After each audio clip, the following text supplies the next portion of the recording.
नमस्कार, मैं हूं मनोज। और आज के इस वीडियो में हम ये समझते हैं कि जो पहले के मानव थे वो क्या अज्ञानी थे, क्या वो अंधविश्वासी थे। उन उन लोगों ने जिन चीज़ों की खोज की, क्या उनका अंधविश्वास था या ज्ञान था, या उतना ही समझ पा रहे थे। आज जब लोग उन चीज़ों को भूल गए हैं, वो चीज़ें यूज में नहीं आती हैं, तो लोग बोलते हैं कि वो अज्ञान है, वो अंधविश्वास है।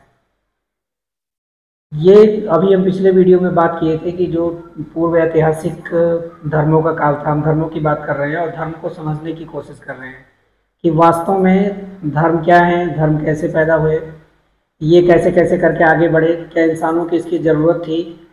तो इसका जवाब यही है कि इंसानों की इसकी ज़रूरत थी। इंसान पहले कैसे कैसे करके डेवलप किया और धीरे धीरे करके उसके साथ में ये धर्म भी डेवलप करते हुए चले गए। अब एक बहुत बड़े मनोवैज्ञानिक हुए, काम्टे। काम्टे ने क्या काम किया? काम्टे ने क्या काम किया कि इन्होंने जो पूर्व ऐतिहासिक काल था और आज तक के काल को तीन पार्ट में डिवाइड कर दिया। पहला पार्ट था बर्बरता की अवस्था, बर्बरता की अवस्था का, और दूसरा बहुदेववाद, और अगला जो है एक ईश्वरवाद। अब ये जरूरत के हिसाब से डेवलप हुआ। पहले का इंसान कैसा था? उसको कुछ नहीं आता था, कुछ नहीं जानता था, एकदम से अज्ञान था। लेकिन जैसे जैसे धीरे धीरे करके क्या हुआ कि जब उसको धीरे धीरे करके मालूम मालूम चला और उन्होंने बहुत सारे प्रश्नों के उत्तर जानना चाहा, जैसे कि यार इंसान मर गया, मरने के बाद में उसकी बॉडी सड़ गई, ऐसी क्या चीज़ थी जिसकी वजह से इंसान जब जिंदा था तो तरोताज़ा था, अच्छा था, और मरने के बाद में उसकी बॉडी जो है सड़ने लगी और वो दोबारा से उठा नहीं। और उन्होंने एक चीज़ निकाला कि इसमें ऐसी तो कोई चीज़ होती है जिसकी वजह से इंसान जब जिंदा रहता है तो उसकी बॉडी सुरक्षित रहती है, और उसका नाम उन्होंने आत्मा दिया। उसका नाम आत्मा दिया। ये आत्मा, अब ये आत्माएं दो टाइप की होती हैं। जैसे इंसान अच्छे होते हैं और बुरे होते हैं, जैसे उनके कर्म होते हैं, जैसे उनकी सोच होती है, जैसे उनकी समझ में होती है। आत्माएं भी दो टाइप की हो गई। एक ऐसी आत्मा हो गई जो कि जिसने अच्छा काम किया है, वो क्या करेगी, वो किसी को नुकसान नहीं पहुंचाएगी और खुद भी कम पीड़ा झेलेगी। और एक ऐसी आत्मा जो इस पृथ्वी पर रह के अच्छा काम किया ही नहीं है, वो क्या करेगी, यानी कि पॉजिटिव और निगेटिव दो पार्ट में डिवाइड किए। और इंसानों ने ही ऐसा समझा कि ऐसा हुआ। और इसमें लोगों जो बुरी आत्माएं थी, जब इंसान कभी बीमार पड़ता था या कुछ भी, आज जिसे लोग बीमारी कहते हैं, आज लोग जानते हैं कि ये वाली बीमारी है, पहले लोग ऐसा जानते नहीं थे। तो इन्हीं चीज़ों का सॉल्यूशन उन्होंने ढूंढना चालू किया। और इस वाले अवस्था में जो बर्बरता की अवस्था, इन्होंने कहा यहाँ पे क्या हुआ, भय पैदा हो गया, इसके आत्माओं से भय। अगर हम ये बोलें कि आज क्या इस आत्माओं से भय नहीं है, तो इसका जवाब मिलेगा कि है। अब बहुत सारे लोग इस आत्मा को मानते ही नहीं है, तो वो इस आत्मा से उतना नहीं डरते जितना कि वो लोग डरते हैं जो इस आत्मा को मानते हैं। यानी बुरी आत्माएं, बुरी आत्माओं को वो लोग मानते हैं जो बहुत ज़्यादा डरते हैं। तो बर्बरता का स्टेज इसीलिए इसको कहा गया प्रथम अवस्था को, काम्टे ने बताया, क्योंकि यहाँ पे डर का माहौल है, लोग बहुत डरे हुए हैं। अब जब डर है तो इंसानों में जब डर पैदा हो गया तो उसका निदान आना जरूरी है। कैसे निदान आएगा? तो लोगों ने इसके लिए ये देखा कि ये हो क्यों रहा है, ऐसा क्यों हो रहा है, हम जीवन में संकट में क्यों हैं। उन्होंने क्या किया कि इसके लिए पाया कि ये प्रकृति जिम्मेदार है, जिससे बहुत तेज हवा आ जाती है, भूकंप आ जाता है, बहुत ज़्यादा बारिश हो जाती है, जिससे इंसान बहुत तकलीफ में आ जाता है। और इसकी वजह से जो अगली अवस्था आ गई, इसका निदान पाने के लिए कि कोई ना कोई सॉल्यूशन तो होगा, कोई ना कोई तो इसका उपाय होगा, और ये इंसानों ने ही सोचा। उसके बाद में बहुदेववाद, वो क्या करने लगे, उनको जैसा भी लगा, अगर बारिश बहुत ज़्यादा हो रही है तो इसके लिए कोई ना कोई जिम्मेदार है। और ये अपने देश में ही नहीं, बहुत सारे लोग बोलते हैं कि जो धर्म है ये अपने भारत में ही, ऐसा नहीं है, यूरोपियन कंट्री में भी ऐसी बहुत सारी कथाएं हैं, बहुत सारी पौराणिक चीज़ें हैं, बहुत सारी चीज़ें, मान्यताएं हैं, जिनमें पिछले मानव जो आदि मानव हैं उनके संकेत मिलते हैं। चाहे वो यूरोपियन कंट्री हो, चाहे अरेबियन कंट्री हो, और चाहे भारत हो, ये हर जगह है। ऐसा नहीं है कि एक जगह पे है और एक जगह पे नहीं है। इससे जब लोग धीरे धीरे करके पूजा पाठ करने लगे तो उन्होंने किसकी पूजा की? पेड़ों की पूजा की, पृथ्वी की पूजा की, वर्षा की पूजा की, सूर्य की पूजा की। और इसकी पूजा की वजह से अलग अलग देव देव बन गए। देव का मतलब होता है देने वाला, जो भी हमें कुछ देता है उसको किस नाम से जानते हैं? देवता।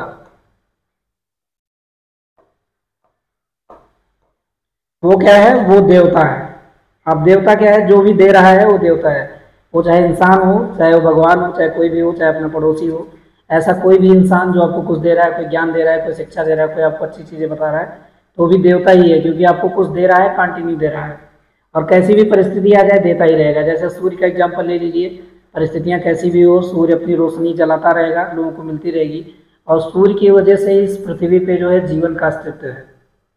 तो यहाँ पे बहुदेववाद हो गया।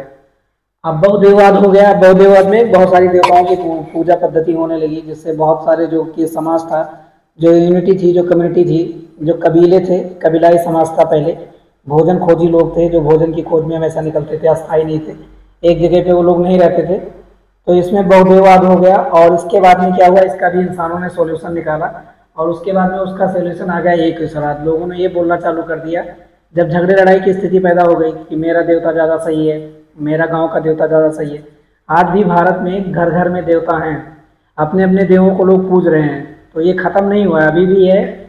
बस ये है क्योंकि ये मानसिक अवस्थाएं हैं, मानसिक ये अपने आप उत्पन्न हुए हैं, और ये ख़त्म होने वाले नहीं है, पीढ़ी दर पीढ़ी चले जा रहे हैं, ख़त्म होंगे, लेकिन अभी इसको और कई हज़ार साल लगेंगे। हो सकता है दोबारा से निकल के आ जाए, हो सकता है गायब हो जाए, हो सकता है आ जाए, कुछ इसके बारे में कहा नहीं जा सकता। तो एक ईश्वर आ रहा है।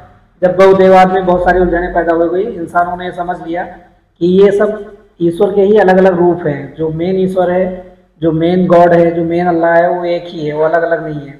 इससे एक ईश्वरवाद है। तो कामते ने इसी भी आप पे जो अपना ये धर्म की विकास की अवस्थाएं थी, इसको 3 भागों में बांट के देखा, और उन्होंने ये पाया कि इसकी 3 अवस्थाएं हैं।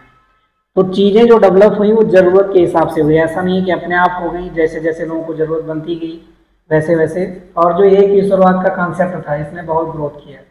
जैसे कि जो मुस्लिम धर्म है वो एक ईश्वरवाद पे काम करता है, जैसे क्रिश्चियन जो धर्म है वो एक ईश्वरवाद पे काम करता है। आज देखिए कितने सारे देश बन गए, इसकी कम्युनिटी कितनी लंबी हो गई।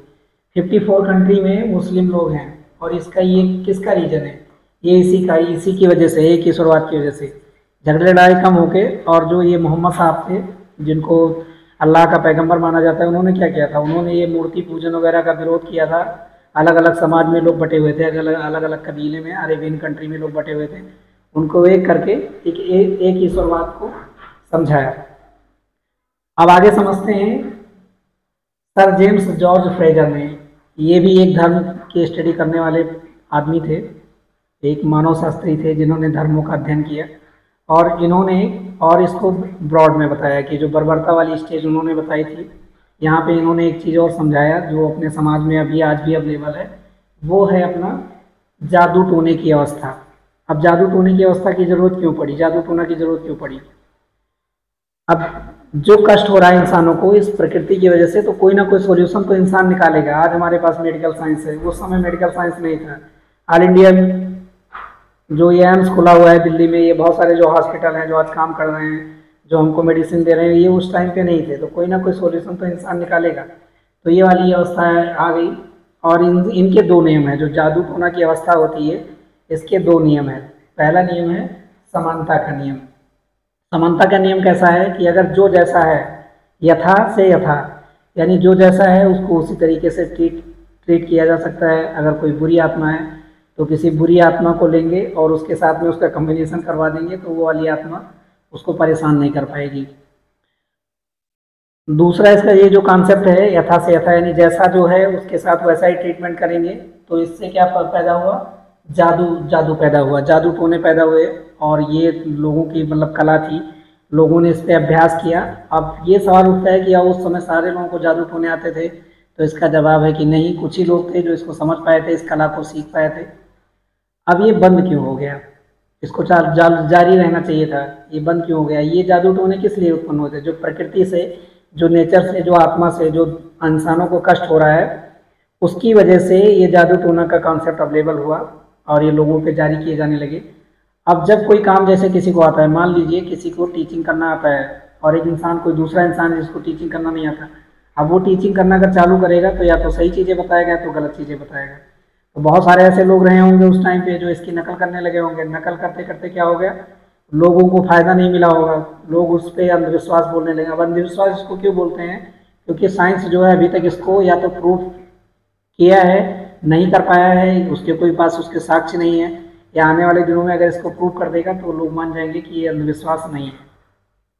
अब जादू आज भी जिंदा है। जादू कैसे जिंदा है? अभी देखो हाल में ही जादू अभी भी लोग करते हैं। गांव में लोग मदारी दिखाने आते हैं, वो दिमाग को जो है हिप्नोटाइज कर देते हैं। मतलब आप वो जैसा चाहेंगे वैसा ही आप देखेंगे, और जैसा वो आपको कहना चाहेंगे वैसा ही आप सुनेंगे, जो आपको दिखाना चाहेंगे वो दिखाना। होता कुछ नहीं है, एक कला होती है और उसमें लोग जैसा दिखाना चाहते हैं वैसा। बहुत सारी कहानियाँ प्रचलित हैं समाज में कि लोग एक आदमी को पकड़ के कबूतर बना देते थे, पैरट बना देते थे, अपने पास रखते थे। कई सारी रानियों ने ऐसा किया, कई सारे लोगों को जो उनको पसंद आ गया उनको अपने पास रख लिया। यानी कि कहने का मतलब है इसका मिस यूज होने लगा। अब जब मिस यूज करने लगे तो ये क्या होगा, जैसे ही किसी चीज़ का मिस यूज होना स्टार्ट होगा वो धीरे धीरे करके या तो बंद कर दी जाएगी। बहुत सारे कंट्री में है जिसमें जादू टोना आज भी चल रहा है, अपने भारत में भी थोड़ा बहुत है। वहाँ पे इसके लिए कानून बनाए गए हैं। अगर इसका किसी ने मिस यूज किया तो उनको कारावास हो जाएगा, जेल हो जाएगी, और अलग अलग प्रोविजन है वहाँ पे, अलग अलग दंड दिया जाएगा। तो जैसे ही किसी चीज़ का मिस यूज होगा, मिस यूज होना स्टार्ट होगा, वो चीज़ें हम बंद हो जाएंगी, वो चालू नहीं रहेंगी। तो जादू टोना के साथ में हुआ। और जो जादू है अभी भी आज लोग करते हैं, स्टेज शो करते हैं और अच्छे खासे पैसे कमाते हैं। अब अगर सारे लोगों के पास ही ज्ञान होगा, वैसे लोग सिखाते नहीं हैं। सिखाने का जरिया यही है, क्योंकि लोग इसका क्या करेंगे, मिस यूज कर देंगे। तो वो ईमानदारी देखते हैं कि कौन सा ऐसा इंसान है जो इसको मतलब ज़्यादा मिस यूज नहीं करेगा, थोड़ा ही मिस यूज करेगा। अब लोग बहरहाल इस जादू का इस्तेमाल पैसे कमाने के लिए करते हैं, तो एक तरीके का मिस यूज ही करके हुआ। और पिछले समय में इसका यूज होता था किस लिए, प्रकृति से जो बीमारियां हो रही हैं, जो कष्ट हो रहे हैं, उनका निवारण करने के लिए इस जादू का इस्तेमाल किया गया था। दूसरा नियम इसका है, पहला है कि यथा से यथा यानी समानता का नियम, और जादू टोने का दूसरा नियम है कि छूत का नियम। यानी कि कुछ वस्तुएं ऐसी होती हैं कि अगर वो संपर्क में आ जाएं, अगर अच्छी चीज़ों के संपर्क में अच्छी चीज़ें आती हैं तो अच्छी बन जाती हैं, अगर बुरी चीज़ों के संपर्क में बुरी आती हैं तो वो बुरी बन जाती हैं, यानी खराब हो जाती हैं हमेशा के लिए। और ये नियम आज भी है। आप भी अपने जीवन में अगर अच्छे लोगों के संगत में रहेंगे तो आप, जाहिर सी बात है कि ज़्यादातर चांस है कि आप अच्छे बन जाएं, और अगर बुरे लोगों की संगत में रहेंगे तो आप बुरे बनते हुए चले जाएंगे। तो ये दूसरा जो नियम है वो छूत का नियम है, और इससे पैदा हुआ काला जादू। अब ये काला जादू में क्या होता है, ये किसी वस्तु की पूजा करते हैं। अब वो हाथी के दांत भी हो सकते हैं, मानव की हड्डियाँ भी हो सकती हैं, किसी के नाखून हो सकते हैं, या कोई अदृश्य शक्ति होती है, जली हुई राख हो सकती है, जो डेड बॉडी जल गई है उनकी राख हो सकती है। ऐसी इनकी मान्यताएं थी, और इसी नियम पे इन लोगों ने बनाया कि छूत से छूत, यानी कि अलग गलत चीज़ के संपर्क में गलत चीज़ें आएंगी तो अपने आप भाग जाएंगी, यानी कि कष्ट दूर हो जाएंगे। बात तो ये भी सही है, इनकी बातें गलत नहीं थी। तो ये जो काला जादू था, ये काला जादू कैसे पैदा हुआ, और आज भी हमारे समाज में है। बहुत सारे, जब हम लोग गाँव में मेला देखने जाते हैं तो वहाँ पे बच्चों को बहुत सारी चीज़ें मिलती हैं। हाथी के दांत मिल जाएंगे, बहरहाल वो हाथी के दांत होते नहीं हैं, प्लास्टिक के दांत होते हैं। माएँ उनके गले में डाल देती हैं जिससे उनको नज़र और टोना ये सब चीज़ें ना लगें। तो ये चीज़ें अभी भी ख़त्म नहीं है। जितनी जो चीज़ें ख़त्म क्यों नहीं हो रही, बहुत सारे लोग ये सोच रहे हैं तो गलत हो गई, ख़त्म हो जानी चाहिए। तो बनने में जितना टाइम लगता है उतना ही टाइम ख़त्म होने में ही लगता है। अगर चीज़ें बनी हैं धीरे धीरे करके, उनको बनने में बहुत समय लगा है, तो उनको ख़त्म होने में भी उतना ही टाइम लगेगा। इसका इस्तेमाल आजकल कम क्यों लोग करते हैं, क्योंकि इसकी ज़रूरत नहीं है, और इसके अल्टरनेटिव हमारे पास अवेलेबल है। मेडिकल साइंस है, अब इसकी ज़रूरत नहीं है जादू टोने के पास में। और अब ये जो काला जादू है इसमें क्या है, अभी एक चीज़ इससे यहाँ जुड़ी हुई है। बहुत सारे लोग ये बोलते हैं कि किसी का चुटिया काट के अगर कहीं पे दबा दो उसके दरवाजे के सामने तो इंसान उधर ही मंडराता रहेगा। तो ये भी ये जादू टोने का ही पार्ट है। बहरहाल ये लोग गलत बोलते हैं, जिनके पास में इनकी शक्तियाँ होती हैं, जो ये लोग इनके विचारों को जानते हैं, जिनके दिमाग में डेवलप होते हैं, वही लोग कर पाते हैं, सारे लोग नहीं कर पाते हैं। तो ये जादू टोने होते थे पहले, लेकिन लोगों ने इसको पाखंड में बदल दिया, और इसका सॉल्यूशन भी आगे आ गया। ऐसा नहीं है अगर कोई चीज़ बुराई में बदलेगी तो उसका सॉल्यूशन आएगा। आज भी समाज में जो बुराइयां हैं, जैसे कि भ्रष्टाचार, गरीबी, ये सब एक ना एक दिन दूर हो जाएगी, आने वाले दिनों में दूर हो जाएगा। अभी दूसरा चीज़, जैसे जो नेता होते थे, अभी लोग बोलते थे कि ये ज़्यादा पढ़े लिखे नहीं है, लोग उनकी डिग्रियाँ मानते हैं कि इतना बड़ा देश चलाने के लिए, सरकार चलाने के लिए डिग्रियों की ज़रूरत है। अब हमारे संविधान में उनके लिए कोई डिग्रियाँ नहीं लिखी गई, उनकी पढ़ाई लिखाई नहीं लिखी गई, जबकि ये लोग बोलते हैं कि हमारा संविधान बहुत अच्छा है, ये लेवल का है, वो लेवल का है, लेकिन उनकी डिग्रियां लिखी नहीं थी। उसमें भी होना चाहिए कि अगर देश चलाना है तो इतनी क्वालिफिकेशन होनी चाहिए, कम से कम MBA करके तो रखना चाहिए। अगर इतना बड़ा एडमिनिस्ट्रेशन संभालना है तो ऐसा करके होना चाहिए। बल्कि ये बेस्ड है पब्लिक पे। अगर पब्लिक एक बिना पढ़े लिखे वाले आदमी को चूज कर लेती है तो बिना पढ़ा लिखा वाला आदमी भी शासन चला सकता है, सत्ता चला सकता है। अब ये काला जादू जो था, ये जो दूसरी अवस्था है, छूत की अवस्था, मतलब जो गलत चीज़ों के संगत में आएगी तो गलत चीज़ों को काट सकती हैं, तो दूसरी चीज़ें भाग जाएगी। बशर्ते एक चीज़ें शक्तिशाली होनी चाहिए और एक चीज़ें कम शक्तिशाली होनी चाहिए। अगर एक की शक्ति ज़्यादा है, अगर उससे ज़्यादा इफेक्टिव है, तो ये सब काम जो है वो ओझा जो होते हैं गाँवों में ये लोग पाए जाते हैं, और ये लोग इनको पहचानते हैं। अब ये वही बता सकता है जिसके पास ऐसी शक्ति है। मैं तो इसके बारे में जानता नहीं हूँ, लेकिन इसको नकारना भी गलत है। ऐसा नहीं बोल सकते कि ये चीज़ नहीं है, ये चीज़ हो भी सकती है। अब दूसरी चीज़ है, आगे ऐसी ही एक चीज़ होती थी एक समाज में। अब इसे फेटिशवाद एक शब्द आया इसमें, एक फेटिशवाद एक शब्द आया। इसका मतलब होता है, फेटिज्म बोलते हैं इंग्लिश में। इसका मतलब होता है कि यही काला जादू वाले, जो ये काला जादू होता है, काले जादू में किसी वस्तु की पूजा करते हैं, मतलब वस्तु को जगाते हैं। मतलब ये चीज़ें वस्तुएं होंगी, जैसे हाथी का दांत हो गया, मनुष्य की हड्डियां हो गई, तो इस वाले सिस्टम को क्या बोलते हैं? फेटिशवाद बोलते हैं। अब आगे जो है एक चीज़ और होती है, टैबू। टैबू का मतलब होता है बहिष्कृत, मतलब हमेशा के लिए उसको निष्कासित कर देना। और ये भी ज़रूरत का पार्ट था। जो आदिम जातियाँ थी वो टैबू, ये जंगली देवता होता था, फेटिस भी जंगली देवता होता था। इसका मतलब बहिष्कृत करना होता है। बहिष्कृत करना मतलब कैसे? अब दो चीज़ों का बहिष्कृत करना, जैसे पवित्र वस्तु, अपने पास में अगर कोई पवित्र वस्तु है, जैसे आज भी बहुत सारे लोग क्या करते हैं, गंगा में जाते हैं और अपनी सबसे पवित्र वस्तु, जो उनके खाने पीने की वस्तु होती है, उनके जो अपने सोने चांदी के सामान होते हैं, उनको वहाँ पे क्या करते हैं, डोनेट कर देते हैं, उसमें डाल देते हैं कि अब हम इसका इस्तेमाल नहीं करेंगे, ये हमारे काम की चीज़ नहीं है। या उनकी भावना होती है कि ये हम आपको अर्पित कर रहे हैं और ऐसा ही और धन दौलत हमको आगे चल के देना, क्योंकि ये हम आपको भी दे रहे हैं। ये नहीं सोचते कि ये नदियाँ जो हैं, रिवर जो हैं, समंदर जो हैं, ये अपार चीज़ों के स्रोत हैं। ठीक है, तो हम इनको अगर अर्पित करेंगे तो ये बहिष्कृत करना हो गया। अब पवित्र वस्तु होगी। अब इसके होता है बहिष्कृति। बहिष्कृति वस्तु क्या होती है? जिसको मतलब इसको नहीं, मतलब इसके टच में नहीं आएंगे। संक्रामक वस्तुओं जैसा है, अगर किसी को इन्फेक्शनल डिजीज है तो उसके संपर्क में नहीं आते हैं। अब लोग बोलते हैं कि मेल मिलाप करना बहुत अच्छा होता है, लेकिन हमेशा अच्छा नहीं होता है।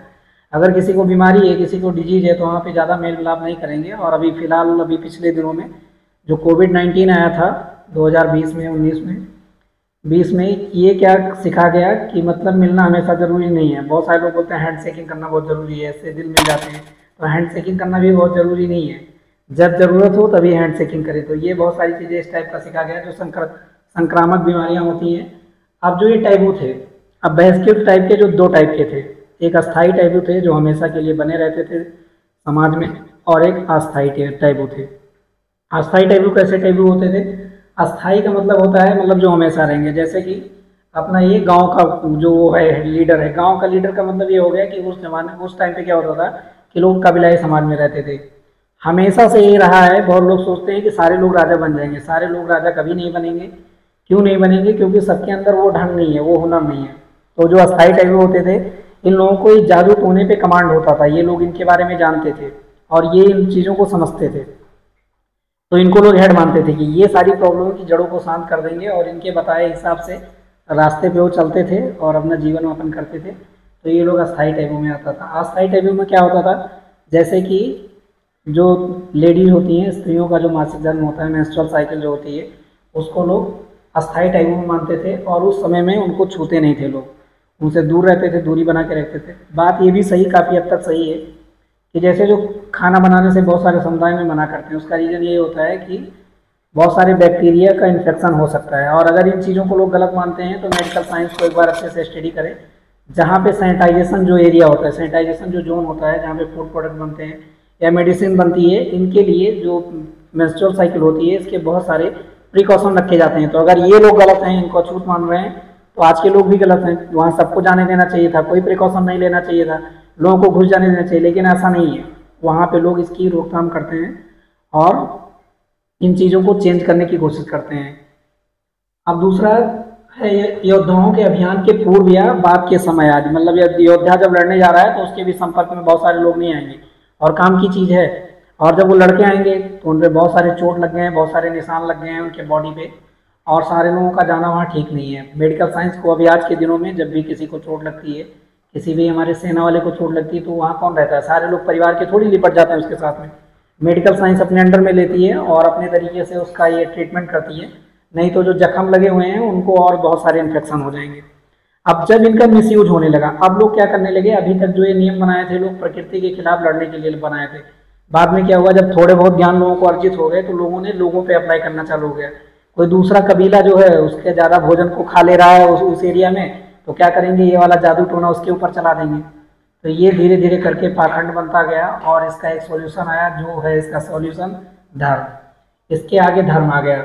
कोई भी बुराई अगर आएगी तो उसका सॉल्यूशन जरूर आएगा, और ये धर्म फिर इसका तोड़ आ गया और धर्मों ने इसका निदान दे दिया। हनुमान चालीसा में साफ लिखा हुआ है, भूत पिचास निकट नहीं आवे, महावीर जब नाम सुना है।